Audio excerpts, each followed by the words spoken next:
Então aqui está, é assim que nós devemos andar, prudentemente, como sábios e não como tolos, nos ensina o apóstolo Paulo no verso 15. Em seguida, ele coloca duas orientações relacionadas com isso. A primeira delas está no verso 16, remindo o tempo, porque os dias são maus.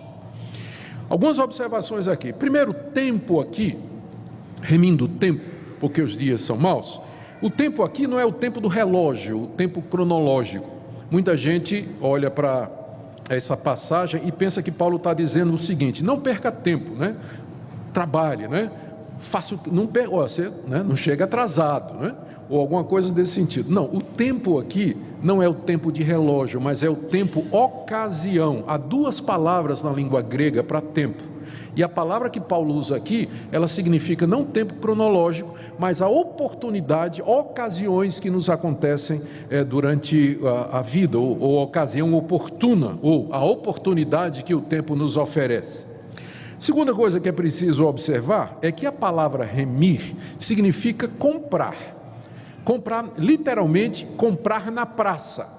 A palavra praça está na raiz aqui do remir. Por quê?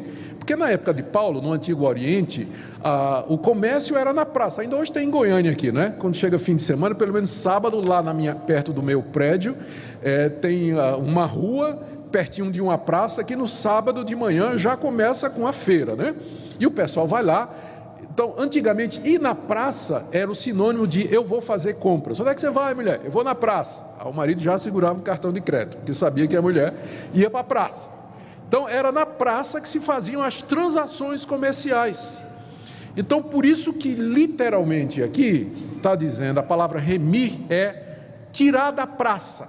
E é claro, mediante o pagamento. Daí a ideia de remir, de resgate. Uma das coisas que você podia comprar na praça era escravos. Os escravos eram colocados à venda e o escravo pertencia ao seu dono, que tinha direito de vida e morte sobre ele. Se você queria comprar um escravo, você pagava o preço do resgate daquele escravo e ele passava a ser seu e você o levava para casa. Você o redimia, você o resgatava do antigo dono e o levava como sua posse. Esse verbo que aparece aqui, quando ele diz remindo o tempo, essa ideia de você ir na praça e resgatar alguma coisa que antes pertencia a uma outra pessoa. E a gente fica pensando, mas como? Em que sentido? Isso está explicado quando ele diz, porque os dias são maus. Quando ele fala isso, porque os dias são maus, ele está se referindo, os dias aqui é o período em que nós vivemos, entre a primeira vinda de Cristo e a segunda vinda de Cristo. A Bíblia sempre se refere a esse período entre as duas vindas como sendo o presente século, como sendo um período de trevas, como sendo um período de domínio do pecado, o crescimento do reino do anticristo. É um período marcado por tentações, provações, é o que Jesus chamou de o princípio das dores. Os dias são maus. Nós estamos vivendo a última etapa da história desse mundo, que será encerrada com a vinda de Cristo.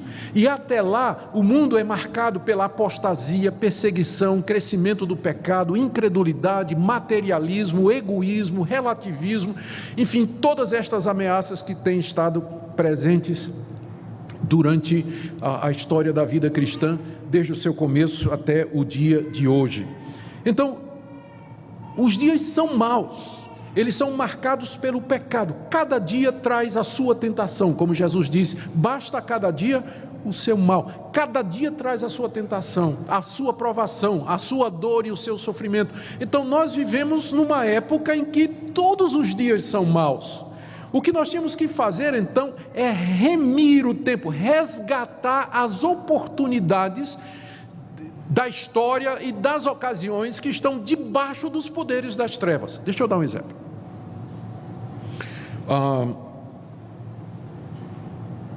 Você está sendo oprimido no trabalho. Isso é uma coisa má. Isso faz parte dos dias maus. Mas você usa esse momento e o transforma para o bem, para dar testemunho de Cristo. Você foi traído pelo seu amigo. Traição faz parte dessa vida. mas você usa esse momento, você resgata essa ocasião, e você a usa para fazer o bem. Você está com problemas no trabalho, você está com crise na família, você está com, os seus negócios não vão bem, os dias são maus, mas você redime o tempo, você resgata essa situação e a transforma em alguma coisa para a glória de Deus. Ou seja, o cristão, ele não é escravo do tempo, no sentido de que ele está sendo levado pela história, mas ele pode redimir o tempo, ele é o Senhor do tempo, ele pode, pela graça de Deus, dizer: eu não vou deixar essa situação destruir a minha vida ou roubar a minha paz, mas eu vou usar essa ocasião para a glória de Deus e para fazer o que é certo. É isso que significa remir o tempo, você usar as oportunidades para fazer o bem, proclamar o Evangelho, glorificar a Deus, ajudar as pessoas, dar testemunho cristão, em vez de você se deixar levar pela amargura, pela tentação, pela mágoa, pela raiva, pela decepção, pela tristeza. Você transforma, redime, resgata as ocasiões de debaixo do poder das trevas e usa para a ocasião de difundir a luz.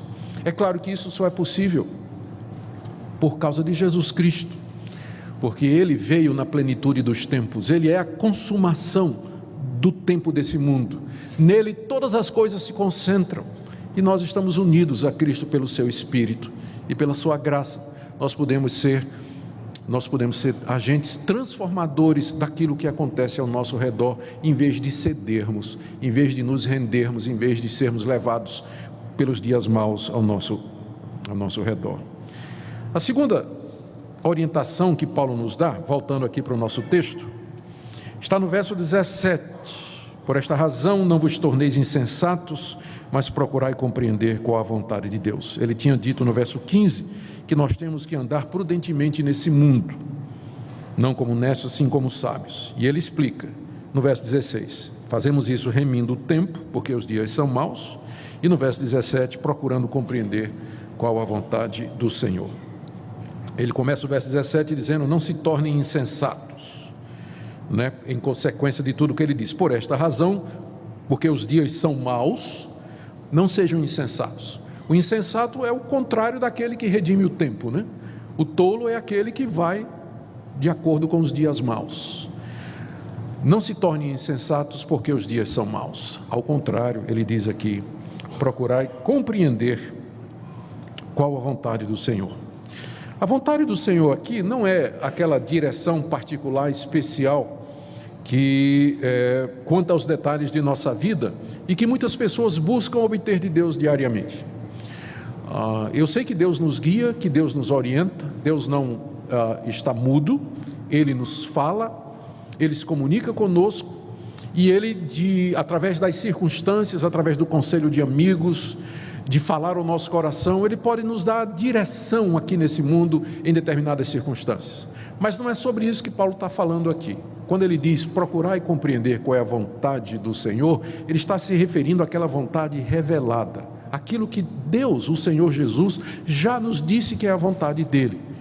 E um exemplo disso é só você voltar às páginas da carta aos Efésios, onde Paulo, inspirado pelo Espírito Santo e por ordem do Senhor, disse qual é a vontade dele.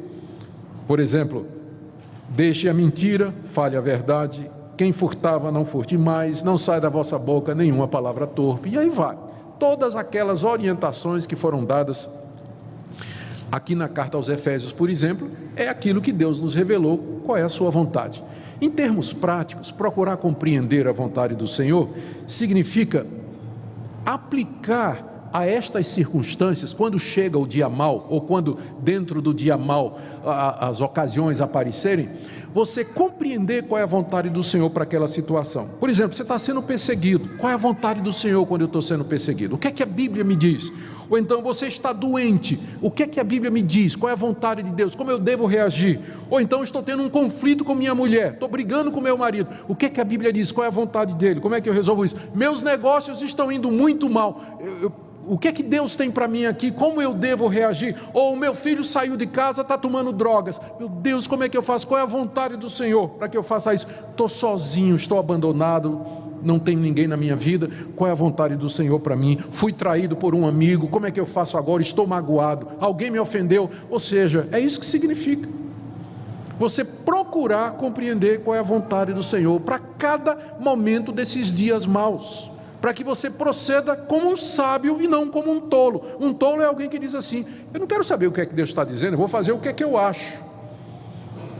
Vou fazer o que é que eu acho. Meus negócios estão indo ruim, eu vou mentir aí com relação aos impostos, né?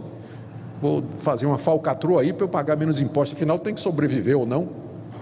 A pessoa não quer nem saber o que é que Deus diz, não é, a respeito desse tipo de coisa. Parte dos sermos sábios, além de remir o tempo, é compreender a vontade de Deus para cada momento da nossa vida. E é isso que significa: vejam prudentemente como vocês andam. O andar de vocês tem que ser um andar prudente, acurado, exato, que bata com essa vontade revelada de Deus. Para isso vocês têm que remir o tempo, porque os dias são maus, e procurar compreender qual é a vontade do Senhor.